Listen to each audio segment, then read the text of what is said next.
Hi friends, അസ്സലാമു അലൈക്കും. പുതിയൊരു വീഡിയോയിലേക്ക് സ്വാഗതം. അപ്പോൾ ഇന്ന് മുരിങ്ങയില ഉണ്ടാക്കുകയാണ്, താളിപ്പ്.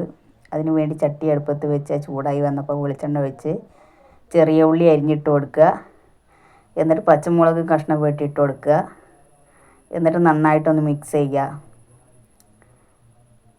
പിന്നെ അതിലേക്ക് കുറച്ച് കഞ്ഞിവെള്ളം ഒഴിച്ച് കൊടുക്കണം.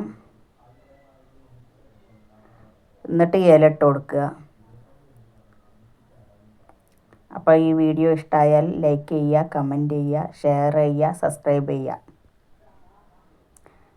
എന്നതിന് ശേഷം ഉപ്പ് പാകത്തിന് ഇട്ട് കൊടുക്കുക. നന്നായിട്ടൊന്ന് ഇളക്കി ചേർത്തതിന് ശേഷം അടച്ച് വെച്ച് വേവിച്ചെടുക്കുക. അപ്പോൾ ഇപ്പം നന്നായിട്ട് വെന്ത് കിട്ടിയിട്ടുണ്ട്. നല്ല സൂപ്പർ ടേസ്റ്റുള്ള മുരിങ്ങയില താളിപ്പ് റെഡി ആയിട്ടുണ്ട്. എല്ലാവരും ട്രൈ ചെയ്ത് നോക്കുക. അതിന് ശേഷം ചോറ് ഊറ്റാൻ വെച്ചിട്ടുണ്ട്. അപ്പോൾ അതൊക്കെ ചോറൊക്കെ ഒന്ന് ഊറ്റിയെടുക്കണം. അതിന് ശേഷം ഒന്ന് ഡ്രസ്സൊക്കെ ഒന്ന് അലക്കാനിട്ടിട്ടുണ്ട്. അപ്പോൾ ഇതുപോലത്തെ കല്ലിൽ വെച്ചിട്ട് അലക്കുന്നവരുണ്ടെങ്കിൽ, ഇപ്പോഴും അങ്ങനെ അലക്കുന്നവരുണ്ടെങ്കിൽ കമൻറ്റ് ചെയ്യുക. അപ്പോൾ എനിക്കൊരു ഇൻസ്റ്റാഗ്രാം ID ഉണ്ട്, സുഹറ മറിയം എന്നാണ്. എല്ലാവരും ഒന്ന് ഫോളോ ചെയ്ത് സപ്പോർട്ട് ചെയ്യുക. പിന്നെ ചോറ് കഴിച്ച് അതിന് ശേഷം. അപ്പോൾ എത്രയേ ഉള്ളൂ ഇന്നത്തെ വീഡിയോ. Thank you.